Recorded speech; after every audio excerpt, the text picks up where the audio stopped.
Molweni, Molweni. Welcome to another Mahle video. Thank you so much for clicking play. We are on our road to 10k subscribers, guys. I'm very excited.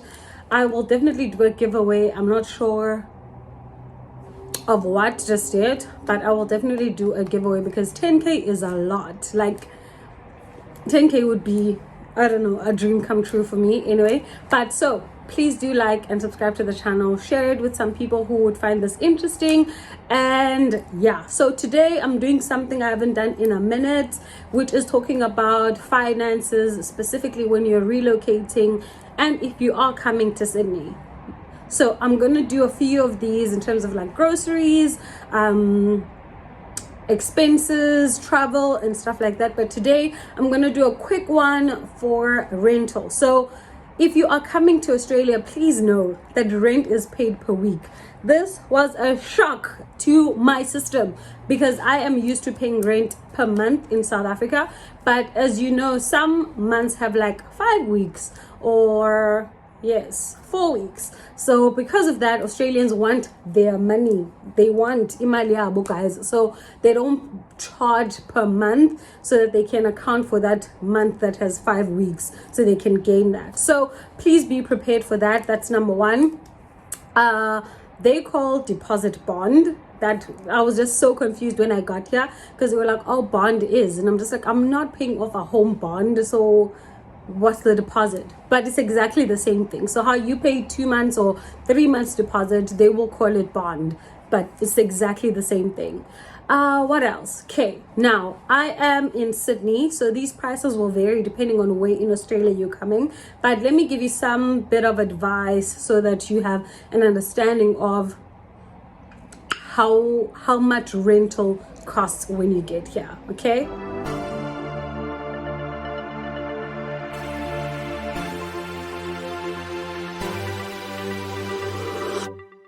all right, number one, obviously these are going to change and will probably change depending on when you watch this video, but I hope it gives you some indication of what to look out for. If you are going to be renting in the city, which is city center, Mascot,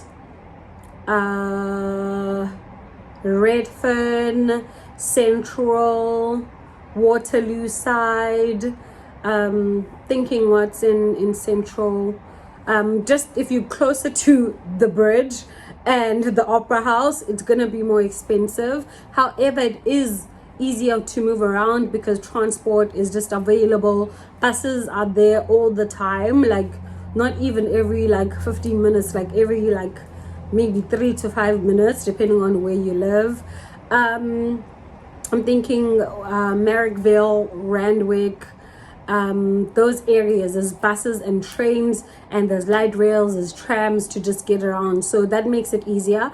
So I do recommend, if you are moving into Sydney, to start off that side so you're familiar with the area. Most people work in the city, so you will also be familiar with just getting around, getting yourself to work and things like that, and like get to know what supermarkets are in Australia. You get to go to Coles, Aldi. Not that you can't do that elsewhere, but I just found it very convenient to be in the city when I first relocated here because everything was just accessible. I didn't have to stress about travel and carrying plastic bags from like the grocery shop, which would be like far from my house, of which if you live further away from the city, as much as those things are available and are still there, you might have to catch a bus to get to somewhere, or 2 buses to get to the mall or stuff like that if you don't have a car here. Okay, so when you get here, I would suggest living in the city, even if it's just for 2 weeks or a week. That would be a little bit helpful. And if you have a job here, that will just help you get around, get to work without having to worry about, I don't know, it just eliminates a lot of stress. Okay, but rent in the city is expensive. Hey guys, rent and bond in the city is expensive. So I would say, if you are going to be in the city, definitely share Now you can go on Facebook Market and look for people who are looking to share. Domain.com. You can go to Flatshare. You can check out realestate.com.au as well, to just look at places where you can share. All right, but Facebook Market is definitely the place to start at, because people post there all the time. So if you join a group, so let's say you are thinking Bondi side, it's expensive, but if you're thinking Bondi side, don't go and look for an apartment and like sign a lease. Join their groups, like the community groups. Join the Bondi community group, and then start looking there for people who are looking for flatmates, and then stay there, fill it out and see if you want to continue staying there. Okay, so rent, if you are sharing in the city, I would say would be from 300 to like, can get crazy, like to 450. If you're sharing, I feel like after 450 you should be living by yourself. That's extreme. Okay, so 300 to let's just say 400. Okay, when I was in the city, I was paying $330 a week, $330 a week, and I was sharing with 3 people. Okay, and that was in Mascot. That was $330. Now maybe prices have gone out, but I hope that's still a good range for you.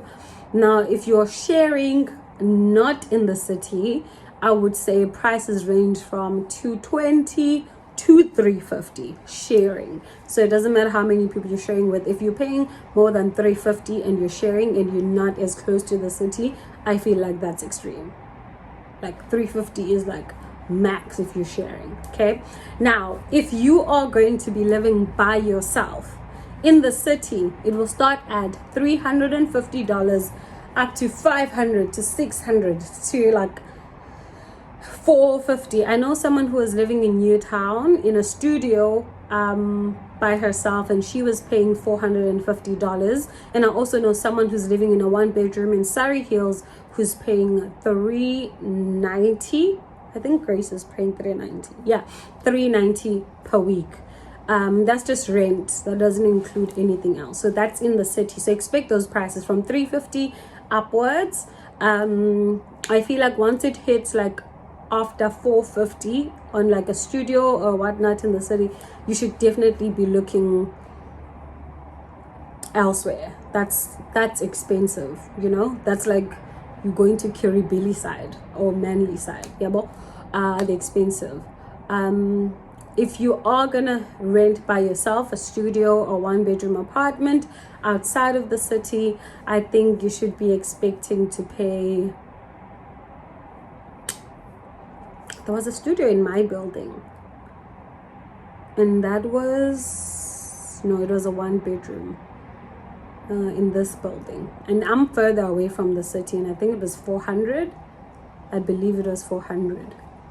Yeah, so I'll start there. So if you're away from the city, you can expect to pay maybe like, it could be less. I would say 300 to 400. 400 being the max. Now my building was like, you would have been the first occupant, and it is new buildings, so maybe that's why it was a little bit high while it's away from the city. Okay, but I am in a very convenient place. I can get the bus like outside, and Parramatta station is just there. So train station that takes me directly to the city. Like I think it's like 3 stops, and then it's like an express train, and it gets me there. So that's another advantage for where I'm staying. Okay, spoke about studios. Now if you are going to be sharing outside of the city, I would expect not more than $350. Sharing outside of the city, maximum $350, because 2-bedroom apartments in outside of the city range from like 400 to 600, I would say. So if you are outside of the city and you're getting like a $400 a week, 2-bedroom, you get somebody else, you can end up paying $200 a week, which is cheap. I know these are a lot of numbers, but I hope they make sense. I hope they make sense. Okay, so what I would advise, first week or two, live in the city so you're familiar with what's around. Get to be a tourist, go see the sights, explore for that 2 weeks. Go to work, take the route to your office, get familiar with that. Okay, first 2 weeks, week or 2 weeks. Then try and find a place a little further out from the city so you can afford it, or if you can afford the city, amazing. Place further out so you can afford a better living in terms of not being stressed about money and your money being limited every month, so you can focus on the important things. Now make sure if you're out of the city that you are close to public transport. If you will not be driving, actually even if you are driving, I would suggest just being close to public transport, just in case people want to come and visit you, you make friends. It's just easier for you to make friends and direct people to your house. Okay, public transport close to shopping centers or a center, and I would suggest getting a 2-bedroom and finding a housemate. It's just cheaper like that. You might just get something for like 600 and then you end up paying 5. Also, when you live in the city, most of the apartments are very old and run down, not the best maintained.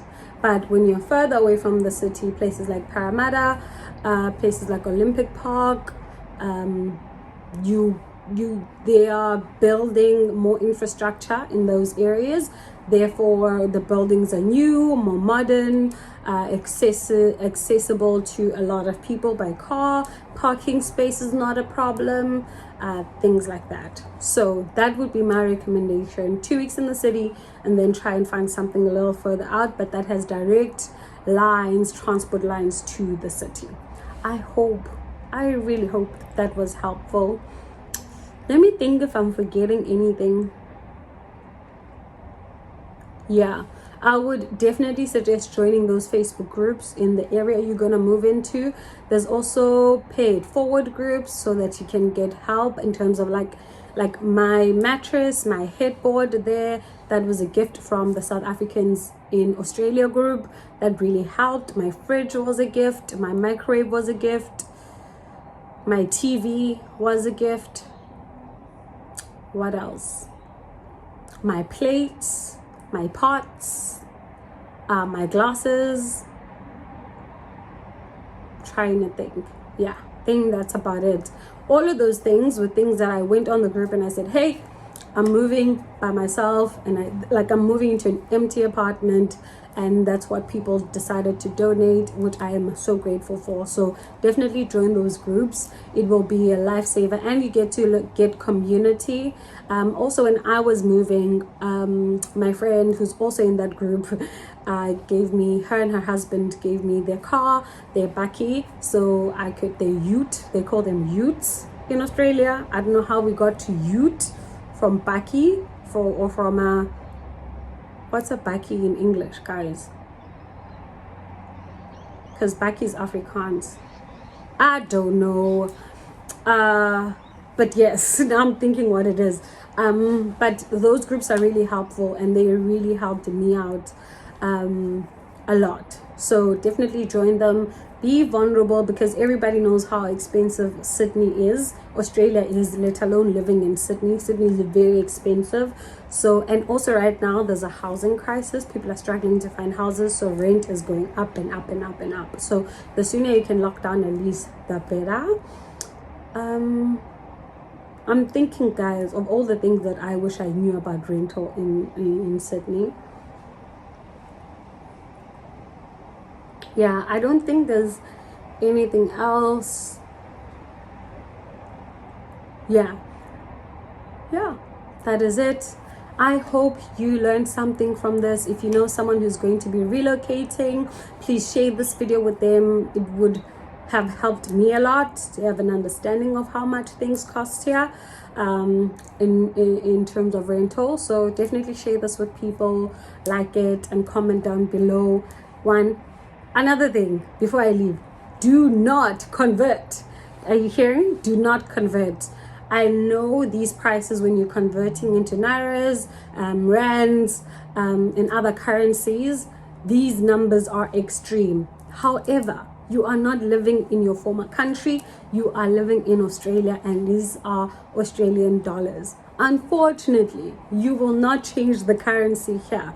And when you keep on converting, you are doing yourself a disadvantage, okay? Because you're not going to be realistically living here. You're going to be always just trying to live, I don't want to say a mediocre life, but you'll be unfulfilled. I know sometimes you won't be living the life you are living back home with the amount of money that you're like spending here, but that's just reality. Do not compare. It will not help you. It will actually cause you depression and will make you compare. One of the people who are most unhappy in a foreign country is because they keep on comparing with how things are back home. And that means, for me, you're still living in the past. You're not accepting where you are, and you're not acknowledging the blessing and the provision that God has given you thus far. And also, you don't believe God to provide for you moving forward. So don't do that. Don't compare, because really that just puts you backwards. Accept and be content with what you have, and just push forward and learn to adapt. Adapting is such a skill that so many people think they have until they are forced to adapt into a new environment. So I definitely want to encourage people who are relocating, specifically coming to Sydney. You will have to adapt, and the sooner you adapt, the better, because you're not going to change the whole country. You're the one that has to change to fit here, okay? That doesn't mean you're sacrificing yourself or who you are. That doesn't mean you have to live a miserable life when you get here. It just means that you need to be flexible, and you need to work within the parameters of what you have available. I hope that helps. All right, that is the end of this video. I spoke so long. Thought this was going to be 10 minutes, but it's not. But I hope this was helpful. Thank you for liking. Thank you for watching. If you got to this far, if you got to this part of the video, comment Sydney real estate, hashtag Sydney real estate, and let's get to 10k, guys. We can do it. We can do it. We can do it. We can get to 10k. Yo. I don't know what the giveaway would be, but I just want to get to 10k. All right. Zeniti abendibuza bendilapha. I'm gonna start saying that. My dad says that. Zenit abendibuza bendilapha. I think that's gonna be my outro. What do you think? Yeah. Bye.